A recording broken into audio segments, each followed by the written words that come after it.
So hi, day 6 of bilateral knee replacement.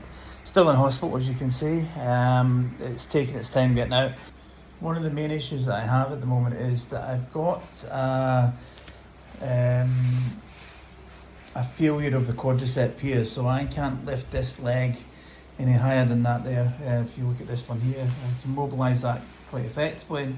It is a bit sore. I'm using quite a lot of painkillers to keep the pain at bay, but this one here, the quadricep, because of the swelling and the level of pain, it's causing this muscle not to fire on itself. So because of that, I can't really get out of bed effectively. I can use the end handle here of the bed to get up, but if I was going to go home, I need to be able to get up from the height of about 90 centimetres, which is about the height of this bed just now.